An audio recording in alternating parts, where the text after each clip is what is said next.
estou gravando. Peraí. Agora, a partir desse momento, estou gravando a reunião com o consentimento de vocês. Tá?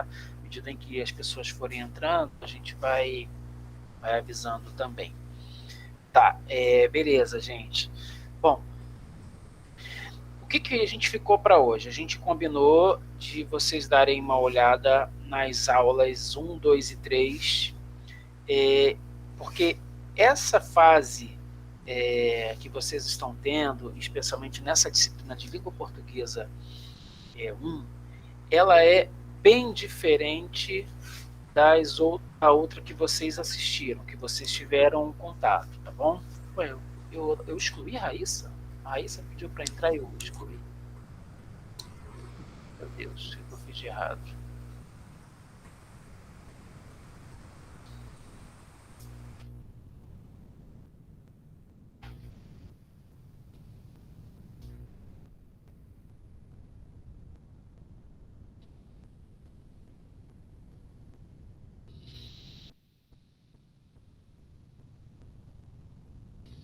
É, a Raíssa apareceu aí.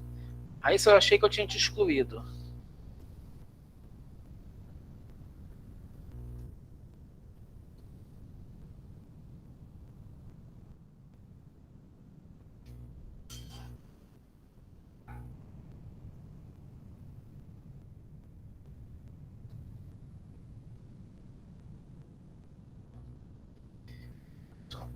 Raíssa, tá por aí?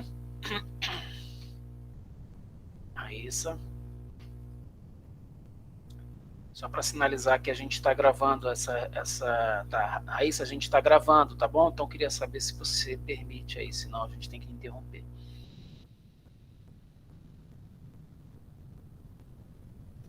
Tudo certo?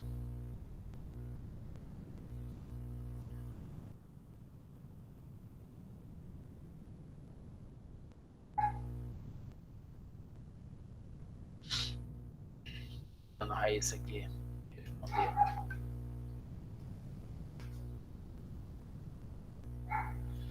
Bom, beleza, a Raíssa respondeu. Pessoal, então o que ficou para hoje? A gente olhar essas aulas e entender que a dinâmica que a gente está tendo na disciplina de língua portuguesa 1, na educação 1, é bem diferente da dinâmica da língua portuguesa instrumental. Vocês devem ter visto isso, percebido isso, ainda que não tenham feito as leituras completas, vocês devem ter folheado, devem ter dado uma primeira olhada, uma primeira analisada, e viram que a forma de abordagem é diferente, que a estrutura é diferente, que a proposta é diferente. Então tem uma diferença. Eu gostaria de rapidamente explicar o que significa essa diferença, da onde ela vem. Então, bem rápido. Quando o curso foi oferecido pela primeira vez pela UERJ em 2003, no segundo semestre de 2003, ele não era um curso de pedagogia para as séries iniciais, tá? Desculpa, ele não era para formação inicial. Ele era um curso de formação continuada. E esse curso de formação continuada, ele só tinha 3 anos, tá? Então era um curso para professores da rede pública especificamente. Nessa época, esse curso, com três anos, a gente tinha disciplina Língua Portuguesa 1 no primeiro período e a Língua Portuguesa 2 no segundo período. Tá certo? Então, era um curso de formação continuada para professores da rede pública. Depois, abriu-se a oportunidade para professores que já tinham o curso normal, mesmo que não fossem professores da rede pública. E em 2009 houve a mudança da grade curricular. E aí entrou esse curso que vocês hoje fazem, que é o de pedagogia com a formação inicial, que tem diversas habilitações. O de formação continuada só tinha a possibilidade de ser professor mesmo das séries iniciais, tá? Então hoje vocês são pedagogos, mas vocês podem dar aula para o EJA, o EJA Fundamental, vocês podem trabalhar para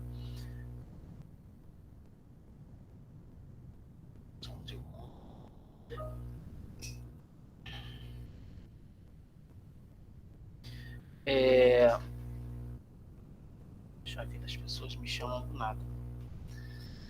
Caramba. Então, esse curso que era de formação continuada, ele passa a ter uma nova perspectiva, que é de ser uma formação inicial. E aí, com essa mudança de grade curricular, o curso passa a ter 4 anos e a disciplina do primeiro período passa a ser língua portuguesa instrumental, que antes, quando ainda era o curso de formação continuada, língua portuguesa instrumental era oferecida somente no quinto período como uma disciplina eletiva que ia ajudar os alunos a terem a instrumentalização para escrever suas monografias. Tá? Então, ela era uma outra disciplina, muito diferente do que vocês viram no ano passado. No ano passado, no semestre passado. Mas com toda a mudança da grade, ela foi reescrita, foi readaptada, então não houve mudança de nome. Por exemplo, ela passou a ser língua portuguesa 1, aí vocês hoje teriam língua portuguesa 2 e semestre que vem língua portuguesa 3. Não ficou assim. Mantivemos os mesmos nomes, os mesmos títulos. Então, o primeiro período ficou com língua portuguesa instrumental, o segundo período com língua portuguesa 1 e o terceiro com língua portuguesa 2, para não fazer confusão. Bom, a pegada de língua portuguesa instrumental, ainda na verdade, já no na nova grade, seria de instrumentalizar vocês para os diferentes gêneros textuais e para as diferentes tipologias textuais que vocês serão submetidos dentro de um curso acadêmico. Então, o tipo textual é o dissertativo, é o texto científico acadêmico, trabalhando lá os gêneros argumentativos, trabalhando situações que demandem pesquisa, né, observação, tanto vocês viram lá texto de opinião, etc, etc, etc, defendam seus argumentos. A ideia era lá, realmente era só trazer a parte de instrumentalização para os tipos e gêneros textuais que vocês estão submetidos no curso de graduação, ok? Feito isso, a gente parte para o segundo momento, que é o curso que vocês estão agora, Língua Portuguesa 1. Nesse curso de Língua Portuguesa 1, o que vocês estão percebendo é uma disciplina que é voltada para uma análise sociolinguística muito mais consistente do que simplesmente uma análise de uma estrutura textual que você precisa saber fazer. Como é que eu utilizo gramática, como é que eu utilizo a sintaxe. Na verdade, a preocupação não seria essa. A preocupação seria, existem situações sociolinguísticas na língua e que você precisa dar conta como professor de séries iniciais ou professor de outras áreas, saber que existem relações que permeiam toda essa negociação que a língua propõe. Então, a gente está estudando a língua, a gente está estudando também a perspectiva da linguagem. E aí a gente vai ver uma série de conceitos que nos ajudam a entender todas as situações que envolvem a perspectiva da língua e da linguagem, ok?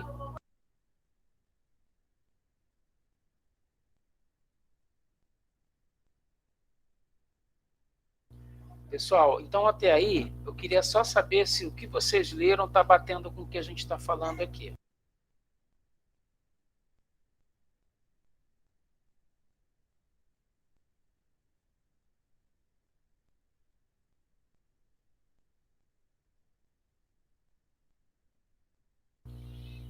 Pessoal, vocês estão aí? Vocês caíram? Eu caí? Eu estou aqui. Eu olhei um pouquinho da introdução do texto aqui e eu acho que está bem coerente. Consegui entender o que vai ser dado. Beleza. Elisângela, você que entrou depois, a gente está gravando, tá bom?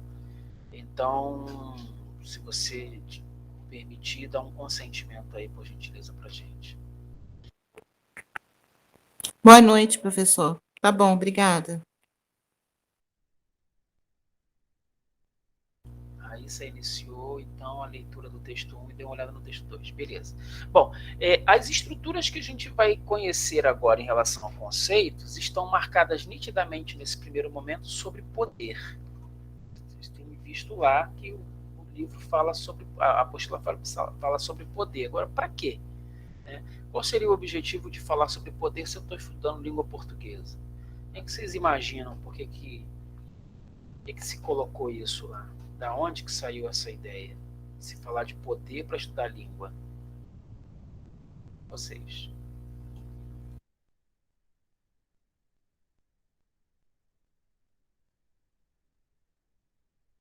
Ninguém tem uma opinião?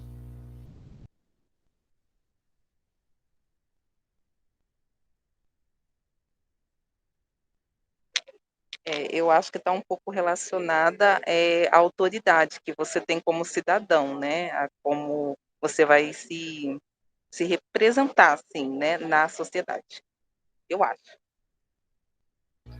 Muito bom. Boa, boa, boa. Legal, Raíssa. Tudo bem. Se você não conseguir ligar o microfone, você escreve e a gente lê sua pergunta e a gente discute, tá bom? Não tem problema não. Bem observado, Tamires. Assim, a relação de poder está ligada diretamente às nossas possibilidades como cidadãos, né? A inserção das nossas possibilidades de cidadania e também as condições democráticas às quais a gente precisa estar submetido. Né? Se a gente não tiver essa concepção muito clara, talvez a gente esteja sempre só olhando para cima, né? No sentido de uma relação de poder que vem unilateral. Tá? Muito bem. Então, o importante é que a gente também observe é que tudo tem relação de poder. Tudo. Até esse momento que eu estou tendo com vocês aqui estabelece uma relação de poder. Né? Eu tenho aqui a possibilidade, por exemplo, de mutar o microfone de vocês, ou de excluir alguém aqui, ou de parar de gravar, né? Ou de fazer uma provocação e pedir para que vocês debatam. Eu tenho o poder até de falar mais tempo do que vocês, porque essa é uma relação que foi construída socialmente, mas ela não precisa ser verdadeira. Ela foi construída na medida em que se diz assim, se ele é o professor e ele está falando, eu preciso ouvir. Então, essa foi uma relação de poder instituída ao longo dos muitos anos da escola. E ela se construiu como verdade absoluta durante muitos anos, especialmente naquele momento em que a escola tinha um caráter mais enciclopédico e numa situação em que o professor era o centro do saber e o aluno era um saco vazio no qual ele poderia encher o seu conhecimento. O professor, tá? O professor olhava o aluno como um saco vazio e ele começava a oferecer para o aluno algo que fosse para o próprio professor importante, na medida em que ele queria dar para o aluno aquilo que ele entendia que seria o fundamental. Vocês veem dessa forma também? Como vocês veem essa relação? Boa noite, professor. Boa noite, gente. Raíssa. Semana passada não deu para me participar aqui do chat. Então, pelo que eu entendi, me corrija, professor, se eu estiver errada, do início que eu estou lendo, porque sempre quando a gente pensa em poder, a gente relaciona diretamente à autoridade. Só que, na maioria das vezes, não, porque a gente pode ter poder, mas às vezes a gente não tem autoridade. Dependendo, pelo que eu li e entendi, depende muito do contexto que você estiver. Porque, de repente, num ambiente, você vai ter poder naquele ambiente, dependendo da sua posição, por causa lá como eu estava vendo no dicionário, tem vários significados, então, dependendo do contexto, determinada pessoa vai ter mais poder que outra, mas em outro ambiente, a outra pode ter mais poder que a outra. Certo? Não sei se... Muito bom, Raíssa. Isso mesmo. Poder, autoridade e ainda tem o tal do autoritarismo, né?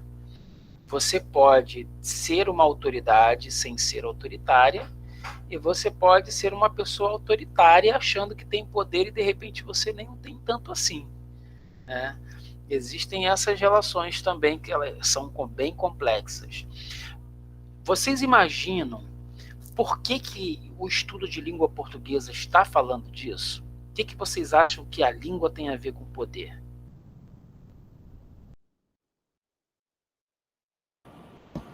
Então, professor, eu passei só uma olhada no título do segundo texto. Eu acho que tem muito a ver com a língua que predomina, que tem mais poder na sociedade. Então, esses que dominam mais. Isso, Raíssa, a língua que predomina, não entendi muito bem. Porque nós todos falamos a mesma língua, né? Falamos Sim, o mesmo idioma. mas estou falando assim, a língua padrão. A Tem... língua padrão é a que predomina socialmente? Não é que predomina, mas é que é colocada como uma... Como é que eu vou explicar? Sei. É isso. A língua padrão é o padrão. O padrão. Então, às vezes, são mais favorecidos aqueles que estão... têm uma formação melhor na sua linguagem, não sei se é isso. Eu acredito que está relacionado a conhecimento. Então, se você tem conhecimento, você, a leitura, a escrita, o fato de comunicar-se, né? Acho que te dá poder. Tá. Existem diferentes tipos de conhecimento, certo, Tamires? Sim. O que a gente precisa fazer agora, vocês estão conseguindo colocar as ideias, o que a gente só precisa fazer agora é ajustar a forma como elas precisam se apresentar para relacionar com o que a gente está propondo aqui. A Raíssa tem razão e a Tamires também, mas a gente agora vai tentar organizar melhor isso. Então, vou pedir só para você tirar a mãozinha, Tamires, senão dá a impressão de que você quer falar de novo.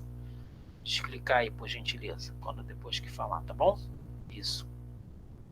Bom, seria assim, a língua padrão que Raíssa se referiu é a gramática normativa que nós aprendemos, né, na escola. Existe um motivo para aprendermos a gramática normativa, né? Na verdade, não existe só a normativa, existe a gramática descritiva e a gramática sócio-histórica também. Não existe só aquela que a gente viu efetivamente lá na escola, né? Tentando entender o que é objeto direto, o que é objeto indireto, o que é verbo transitivo direto e indireto. Para que eu quero saber isso na minha vida, né? Muitas pessoas se perguntam, eu não falo assim, eu não falo verbo transitivo, eu só falo, né? Eu só aplico. Então, na verdade, talvez a gente esteja olhando para uma forma, para um currículo que propõe um estudo que, em termos de aplicação, ele é bastante vazio. Talvez a gente precisasse entender melhor o que essa aplicação realmente, onde ela recai, para que a gente possa oferecer para o nosso aluno uma aula que seja mais interessante relacionada à sua realidade. Então, é possível você dar uma aula falando sobre verbos transitivos e objeto direto, mostrando a eles que aquilo ali é funcional, que a gente faz aquelas situações reais no dia a dia, mas não com elementos soltos, né? Na medida em que a gente constrói uma perspectiva de comunicação entre o que eles estão falando e entre o que a gente está falando também. Então, tudo o que você estuda na gramática, na verdade, tem uma perspectiva de ser efetivo, porque nós estamos falando de uma coisa que é a língua, e a língua é viva. Existe uma diferença entre língua padrão e língua não padrão. A língua padrão é essa que a Raíssa falou, que é a gramática normativa, e o motivo dela existir é que, imaginem, se nós não tivéssemos hoje uma regra que definisse assim, olha, nós precisamos falar dessa forma, para que um possa reconhecer o outro. O Brasil é um país de tamanho continental. As pessoas que moram lá no Rio Grande do Sul falam exatamente igual às pessoas que moram no Rio Grande do Norte? Claro que não, né? Mas, Mário, é o mesmo idioma. Uma coisa é o idioma, a língua é uma coisa. outra coisa é a fala. A fala é a aplicação pessoal, é o uso pessoal ou de um grupo, né, relacionado a um determinado contexto sócio-histórico, social, enfim. E isso vai caracterizar situações de fala, né? Eu vou acabar atribuindo sentidos a uma palavra que o outro não atribui, e por aí vai. Então, a gente tem diferenças regionais entre expressões e palavras que grupos se reconhecem a partir daquela forma de falar. Mas a língua é exatamente o mesmo, o idioma é exatamente o mesmo, né? E aí, se a gente não tivesse um elemento regulador, vamos assim dizer, imaginem que em 50, 100 anos, nós estaríamos mudando o idioma constantemente. Em uma geração para outra, a geração nova já daria novas palavras e daria novos sentidos, novos significados, e aí uma outra geração já viria também pegando aquela palavra, modificando, e assim vai. Porque tudo que nós falamos hoje surgiu em algum momento e teve uma mudança de significado. Muitas palavras que vieram do grego e vieram do latim, em sua origem não necessariamente significavam o que significam hoje. Tiveram uma mudança, né? Mudaram e evoluíram com o tempo. Então a língua, ela evolui. O Marcos Banho diz isso no livro Preconceito Linguístico, né? A língua é algo vivo, enquanto a gramática, coitada, a gramática é algo estático. É algo que, para ela poder se renovar, ela precisa que haja uma convenção, que os gramáticos dos países lusófonos discutam o que seria melhor fazer para mudar a forma de interagir. Houve aí alguns anos, né, se eu não me engano, há 6 anos, 7 anos, uma adequação para as questões gramaticais dos países lusófonos. Não houve muita mudança, são detalhes que parecem mais elitistas do que funcionais. Perdão. Mas somente assim, o exemplo que eu quero dar é que a gramática se renova. Então, o exemplo que o Marcos Banho dá no livro imagina um rio caudaloso, né? Tá lá com as suas águas imponentes, sempre passando. Aquela água nunca mais é a mesma. Isso é a língua. A água está sempre se renovando, sempre passando, né? Ela é viva. Enquanto lá na região norte é muito comum ter aqueles momentos no Pantanal, né? Na região centro-oeste ali, aqueles momentos de cheia dos rios, e aí o rio sobe, depois quando ele baixa ficam aqueles charcos, né? Aqueles alagamentos, as regiões mais alagadiças. Ele diz que isso seria a gramática, né? A gramática é aquela água parada que ficou empoçada ali. Só quando tiver uma nova cheia, um novo momento, é que vai se poder, então, renovar aquela água que ficou presa lá naquele charco. Então, a gente está falando de duas situações bastante interessantes, que é a língua viva e a gramática normativa, a gramática padrão. Tá bom? Cássia, nós estamos gravando, ok? Se você consente aí, dá um ok pra gente, por gentileza, aí no chat ou beleza. Show de você. Se levantar a mão significa sim, é isso? Escreve aí pra Sim, gente. professor, ok. Beleza. Só tira a mãozinha agora, senão vai dar a impressão que você está chamando. Obrigado. Então, pessoal, a gente tem uma seguinte situação. Caramba, eu já falo português, para que eu tenho que estudar português? Já pararam para perguntar isso, né? Provavelmente, em algum momento na vida de vocês. Pô, eu tinha que estudar espanhol, eu não falo espanhol, né? Tinha que estudar inglês, eu não falo inglês, mas português eu falo. Por que eu preciso estudar português se eu já falo português? Em que pesa essa análise e esse estudo de perceber situações do dia a dia da língua, ou mesmo entender as situações que a gramática normativa reportam para que a gente possa ter um alinhamento? Então vamos voltar ao pessoal lá do Rio Grande do Sul e do Rio Grande do Norte. São povos que estão em lugares diferentes, falam o mesmo idioma, mas que tem em algumas variantes, né, que a gente chama de variantes linguísticas, as suas situações de identidade. Então, eles percebem que algumas palavras fazem sentido desta forma, enquanto o outro grupo faz sentido com uma outra forma. Eles não usam as mesmas expressões e as mesmas palavras. Tanto é que, se os dois forem conversar, em algum momento eles vão ficar, mas o que é? O que você disse? O que significa isso? Né? Então, vai ter esse ponto de contato e de situação de contato o tempo todo. A gramática normativa, ela simplesmente diz o seguinte: olha, gente, nós estamos trabalhando com um padrão. E o padrão significa que, como você mora no Rio Grande do Norte e você mora no Rio Grande do Sul, a gente precisa falar dentro desse padrão aqui para a gente poder se entender. Porque se você falar só do jeito do Rio Grande do Norte e nunca estudar o padrão, nunca se ligar no padrão, esquece que o padrão existe, e o cara do Rio Grande do Sul também esquece que o padrão existe, daqui a pouco são dois países diferentes falando idiomas completamente diferentes, né?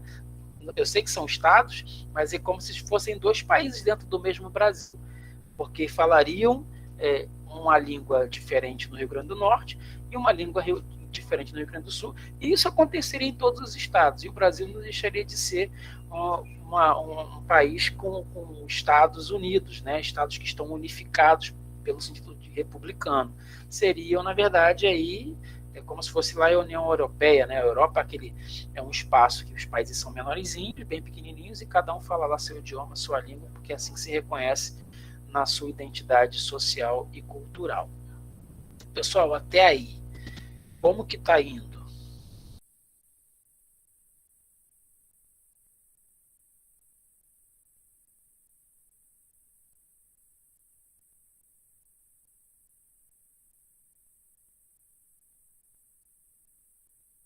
Às vezes eu fico preocupado de saber se eu estou falando sozinho aqui, ou se todo mundo caiu, se ninguém quer falar comigo.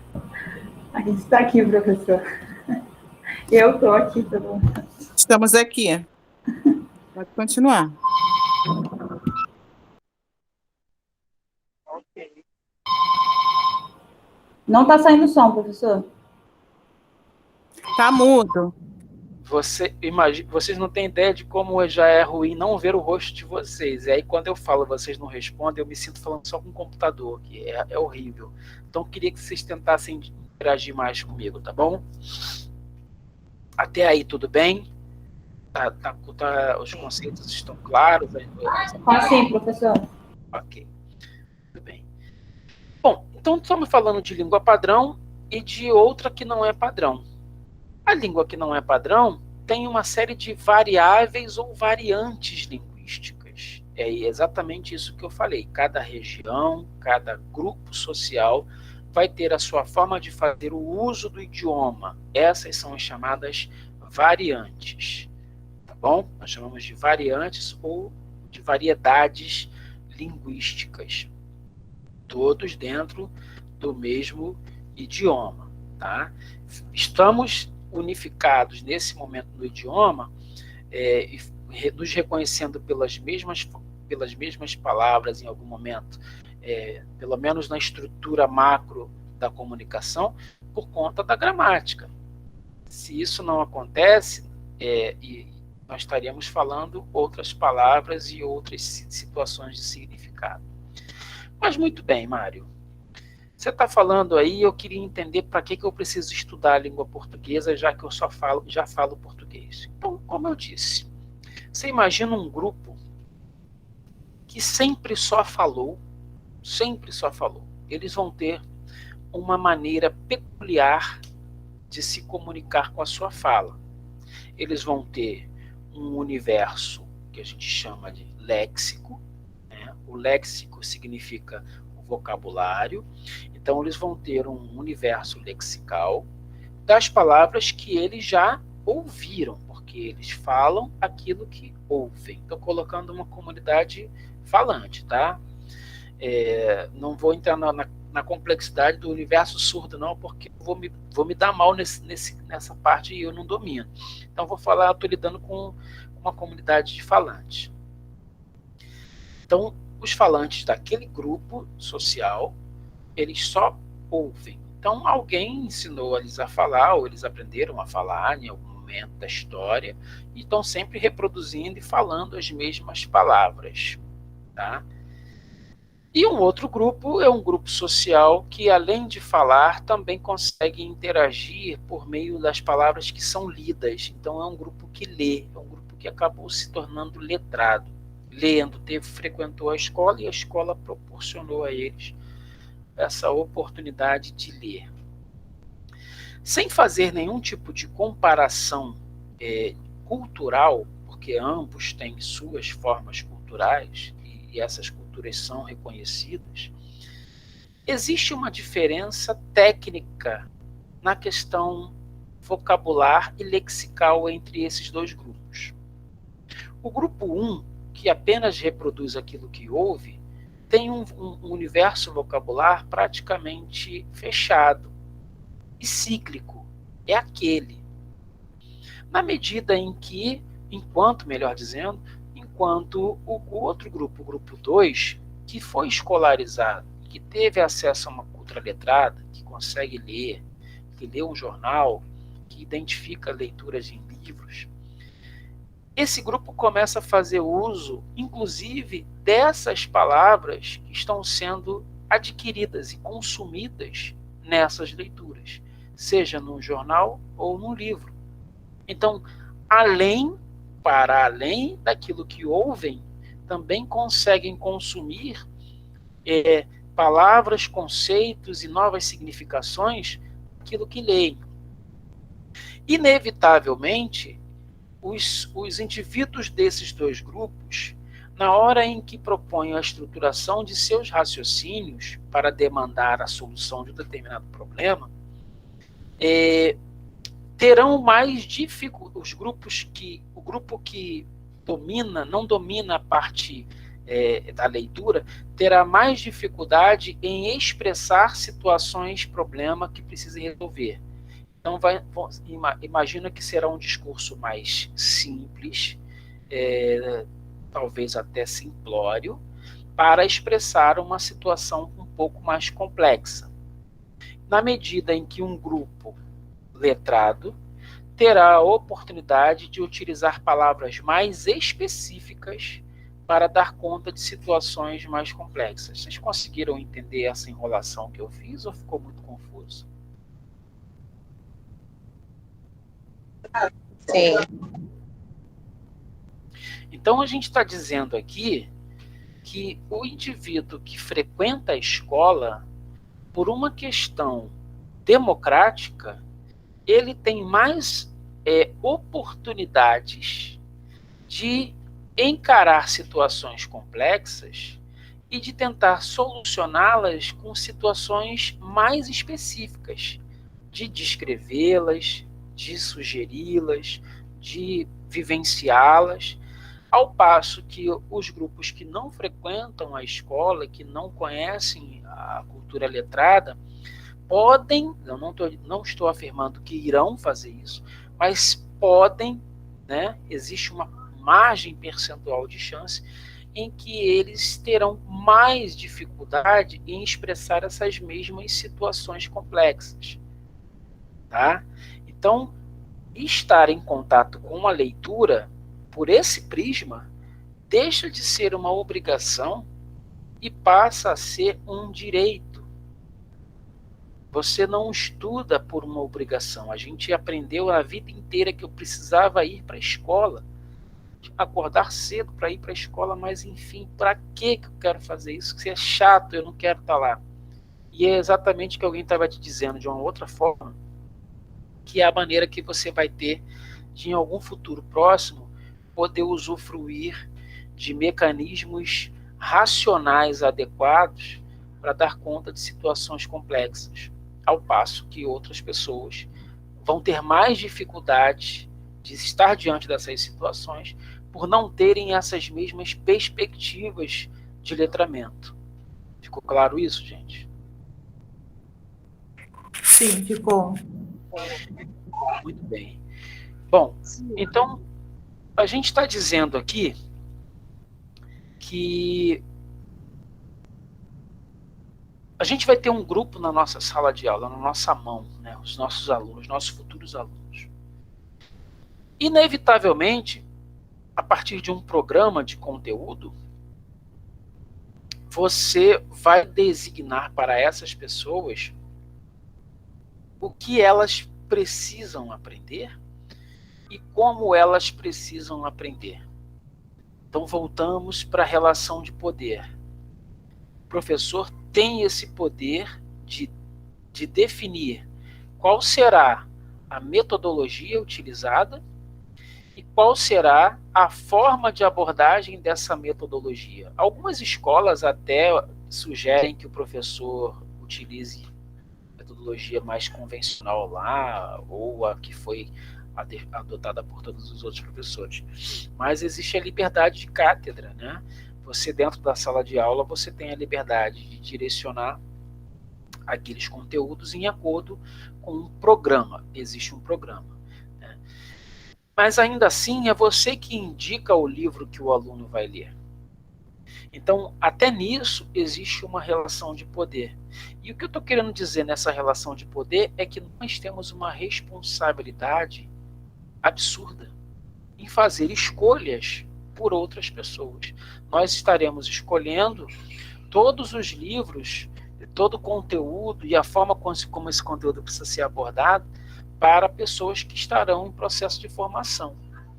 Tá? Então, inevitavelmente, nós somos responsáveis por essa situação. Temos um poder imputado socialmente e institucionalmente e temos a responsabilidade de lidar com isso. Por que eu estou colocando essa fala? Porque durante muitos anos essa responsabilidade nunca foi levada em consideração. Somente era levada em consideração aquilo que era me dado como poder. Eu tenho o poder de dar a aula, eu dou a aula do jeito que eu quero, do jeito que eu quiser, com o conteúdo que eu quiser, falando da forma que eu quiser. Todos nós aqui temos uma história dessa para contar, de um professor que deu aula do jeito dele e talvez não fosse a forma mais adequada de trazer informações para nós, para os alunos. Né? Ao passo que outros professores utilizavam outras formas de abordar o conteúdo que facilitavam a maneira como a gente interagia com esse aprendizado. Fala, Raíssa. Então, professor, nesse contexto aí, é aquilo que eu falei antes. Aí, nesse caso, quando a gente está na sala de aula, a gente tem autoridade. Mas, assim, ao meu ver, o mais difícil vai ser exercer esse poder, né? Porque você exercer o poder, porque vai ter crianças, no caso,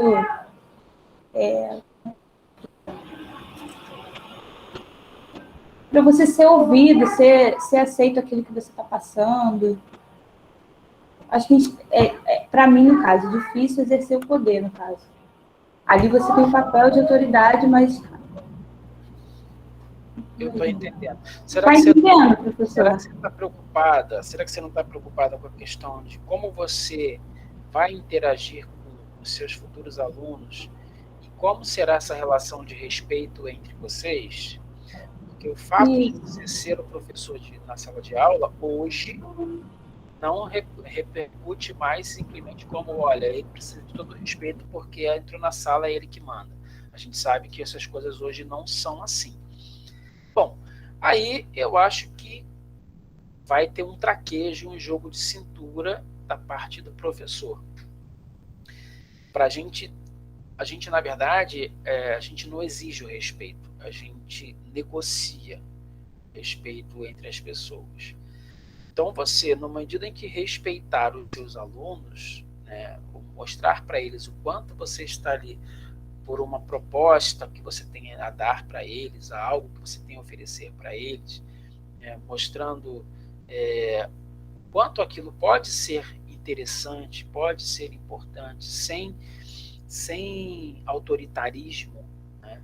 Mas sim com exemplos, mostrando situações práticas e reais, inevitavelmente você passa a ganhar o respeito deles.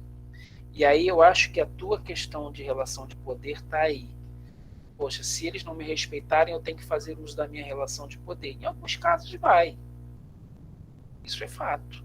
Sendo prático, sim. Né?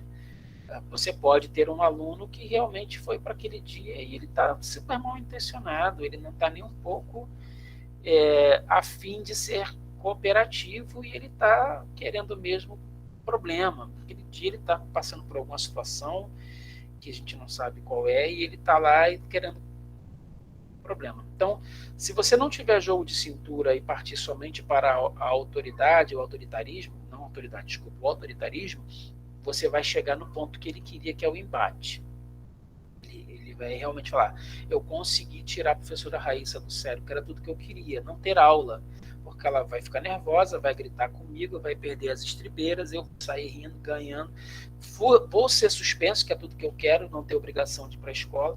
Então, na verdade, é claro, será que o aluno fez esse planejamento todo na cabeça dele? Não, isso é uma leitura implícita que a gente está fazendo aqui. Né? Mas esse é um desdobramento real que hoje a gente tem. Então, eu gostaria eu não sei se todos aqui são professores, mas eu sou professor, não sei quanto tempo já faz isso, mas já tem algum tempo aí, sei lá, já tem uns 20 anos, eu acho, não sei. Acho que tem um pouco mais. Eu já passei por muitas situações em que eu precisei negociar essa situação de respeito, né? O primeiro passo é o primeiro dia que você chega na sala de aula e o cartão de visitas que você dá. Como você se apresenta, como você mostra para eles quem é você e o que você foi fazer ali.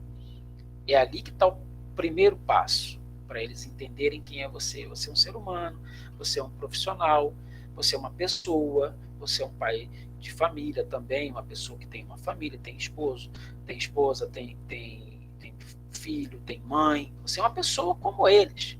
Você não está ali para ser melhor que eles. Você está ali para cooperar com eles, né? Independentemente da faixa etária. Isso vai das séries iniciais até os jovens e adultos.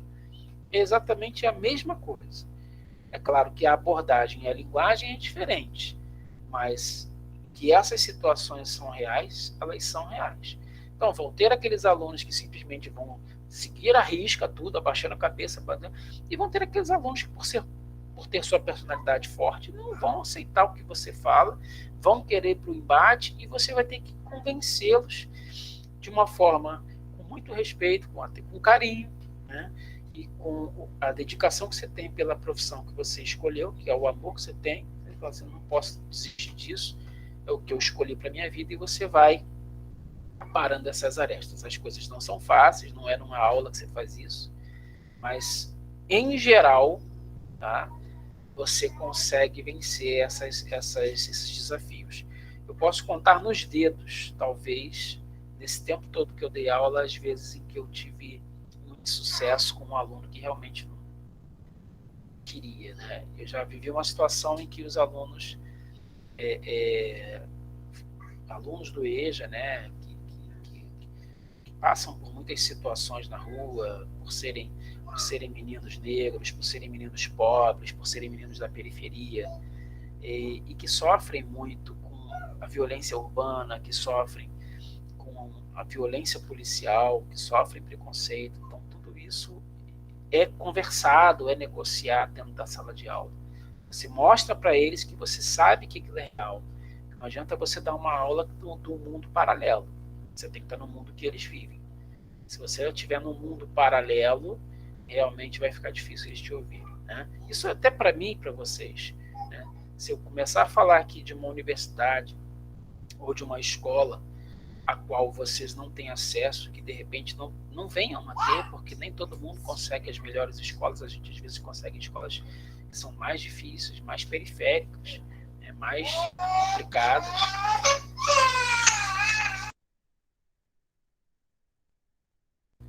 E aí a gente realmente tem exemplos que são mais densos, né, mais tensos para resolver.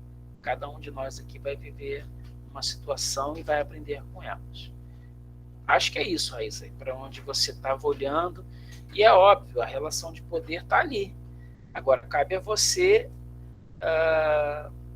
ter inteligência emocional para fazer uso dela.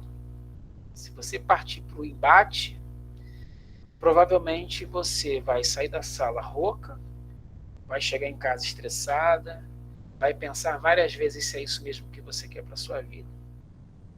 Isso eu posso te garantir que vai acontecer.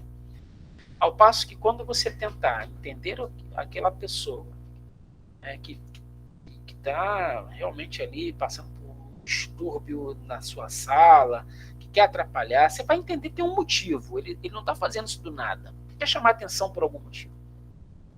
O dia que você descobrir e conquistar essa pessoa, você vai dizer, nossa, eu nasci para isso. É tudo que eu quis e realmente eu faço o que eu faço muito bem feito. Eu não vou entrar naquela de eu trabalho por amor, não. Eu trabalho por dinheiro. Por amor eu faço um monte de outras coisas. Então, o que a gente precisa ser é mais bem remunerado. Nós somos mal remunerados para lidar com situações como essa que eu acabei de descrever. A gente se envolve com as pessoas, passa a ser conselheiro, psicólogo, pai, mãe, amigo, e a gente não está ali nessa função, mas a gente acaba fazendo isso porque a gente sabe que do outro lado tem um ser humano. Né? A gente vai lá e com essa perspectiva. Por isso que vocês estudam psicologia da educação, filosofia da educação, história da educação, vocês terem uma noção global de todas essas situações e chegarem lá na sala de aula e entenderem que ali tem uma complexidade na sua frente. Um indivíduo extremamente complexo. Não tem nada de simples ali. É tudo muito complexo. É isso, Raíssa? É isso, professor. Muito obrigada.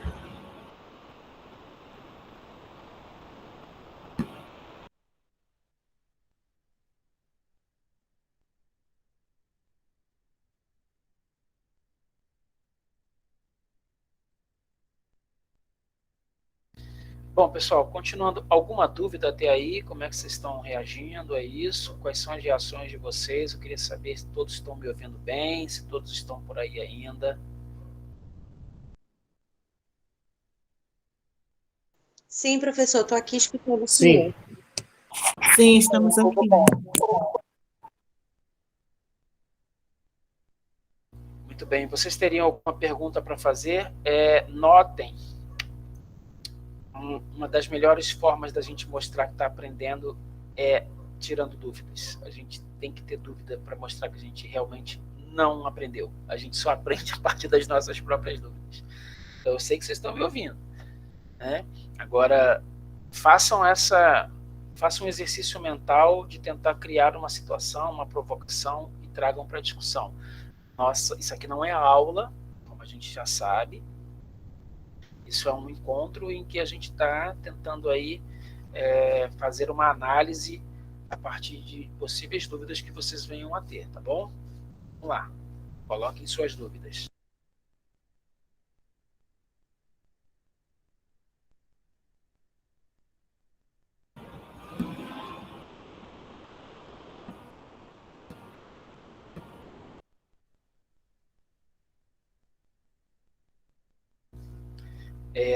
Pessoal, um ponto importante para essas questões das dúvidas.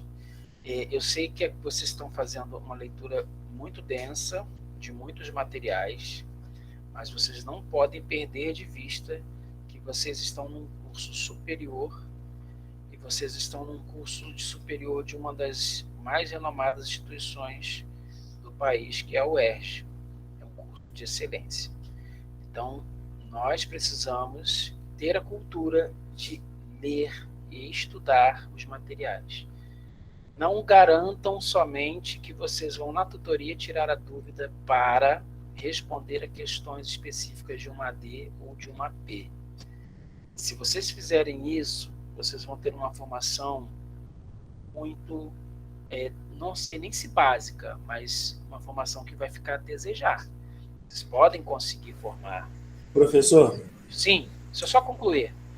Mas vocês precisam tentar avançar todas as dificuldades nas leituras, porque vocês precisam chegar nas tutorias com esse material lido, tá bom? Tentem fazer isso. Fala, Jairo. Então, já li todo o material, tá?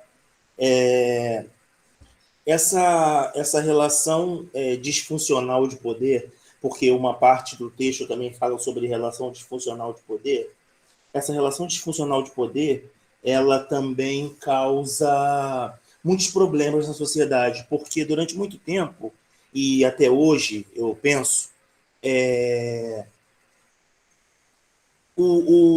dentro de sala de aula, já que o contexto é esse, né, vamos falar do contexto, já que o contexto é esse, dentro de sala de aula, o professor que ele acha que ele detém o poder acima de qualquer coisa e não tenta fazer o que você falou muito bem aí, que é entender o que está acontecendo.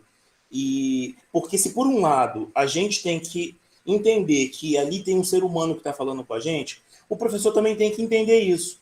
Então essa relação disfuncional de poder, que isso foi uma das coisas que eu tirei dos textos que eu li, essa relação disfuncional de poder, ela causa muitos problemas na sociedade. Porque, por exemplo, eu estava lendo textos, porque eu fico, quando eu leio a matéria, aí eu vou para o YouTube e começo a pesquisar também sobre professores, sobre assuntos, e leio muitas coisas também.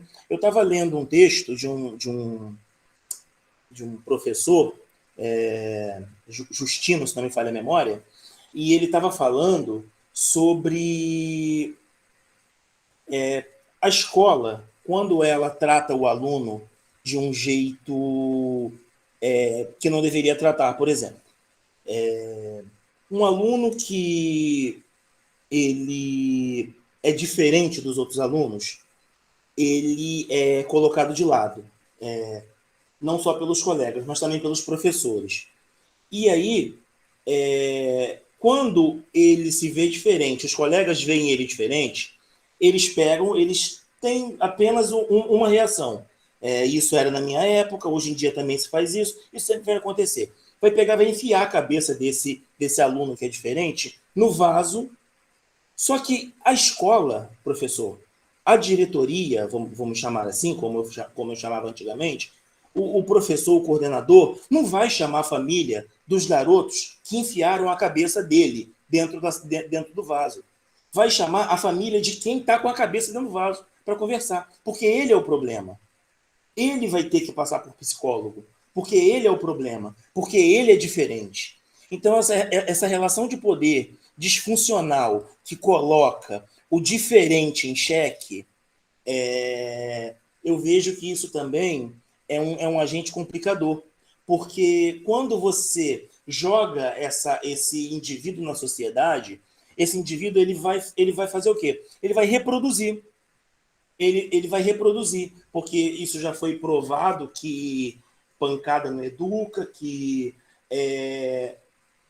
repressão até certo ponto, isso há controvérsias, mas isso também não educa. Então, o que ele vai fazer?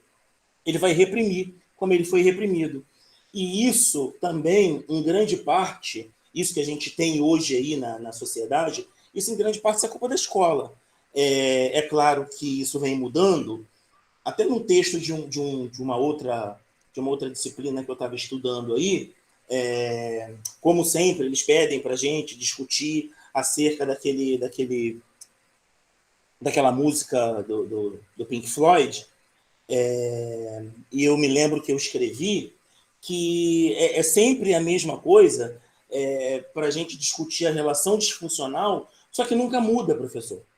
Nunca muda. Sempre continua a mesma coisa.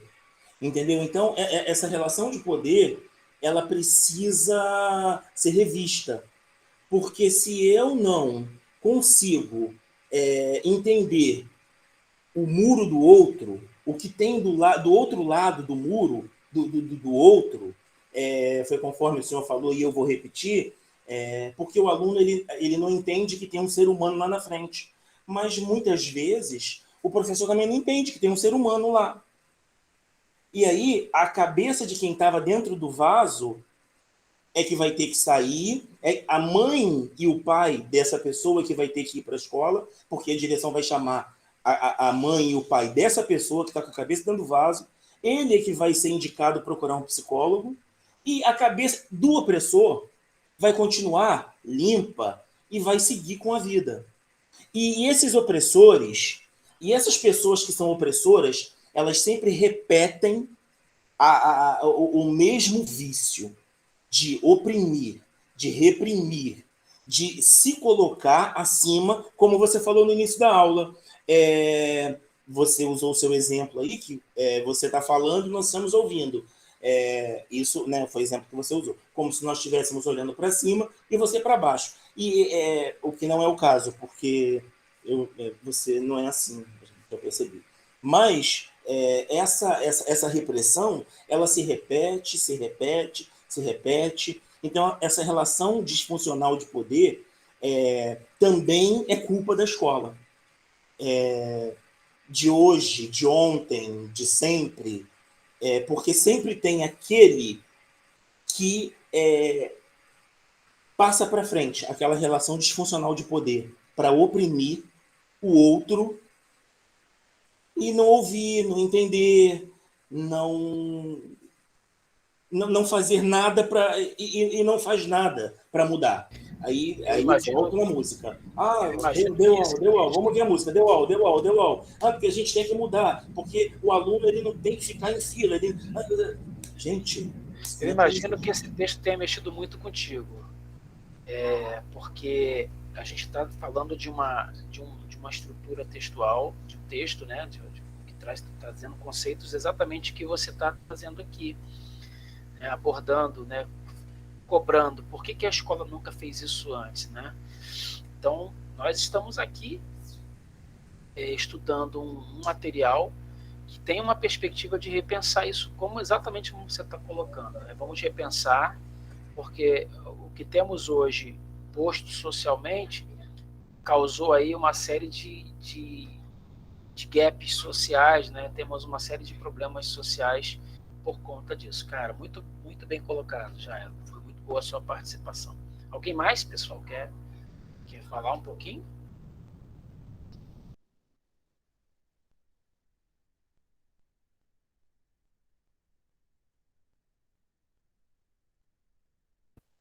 Não? Pessoal, esse encontro de hoje, eu acho que a gente trabalhou de uma maneira bem complexa essas situações que a apostila traz, né? É claro que vocês de repente, vão conseguir dar uma relida aí e tentar fazer as associações devidas pelo que nós falamos aqui. Pensem sempre em exemplos. É a minha sugestão para que vocês possam dar conta de compreender melhor o que está sendo lido. Pensem sempre em como aquilo ali poderia ser exemplificado. Mesmo que o livro não traga um exemplo, você desenha um exemplo na sua cabeça. Pensem em, quando forem professores, auxiliar os seus alunos não só com conceitos. Conceitos são muito vagos, são vazios. Você precisa exemplificar. Quanto mais exemplificado, quanto mais exemplos você trouxer, mais você vai ajudar aquele indivíduo a entender que você está falando de um conceito. O conceito serve para nomear uma coisa, para dar a fundamentação de uma coisa, mas todas as outras que acontecem na nossa vida, elas são fluidas, elas acontecem em ponto. Então a gente está ligado nessas situações que ocorrem na nossa vida prática, na linguagem, na língua e etc. Tá bom? Então, pessoal, são 7h30, estou encerrando aqui. Vou tentar colocar lá no grupo esse material. Só gostaria de pedir a vocês, não sei quanto a gente pode ter controle sobre isso, mas que a gente não compartilhasse esse material fora do grupo, né? Fora desses espaços do nosso grupo, porque tem imagem aqui das pessoas, tem a voz do Jairo, a minha, né? A fala de vocês, da Thaísa, da Tamires, da Elisângela, da Cássia.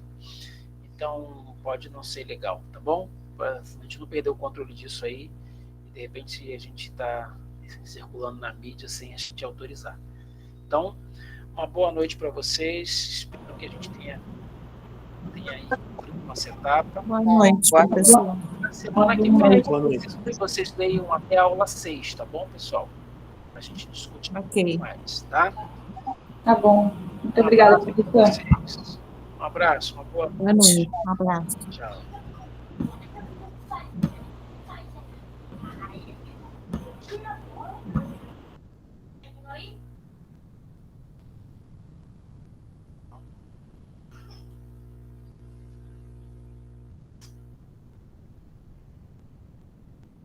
Para a gravação. Pode.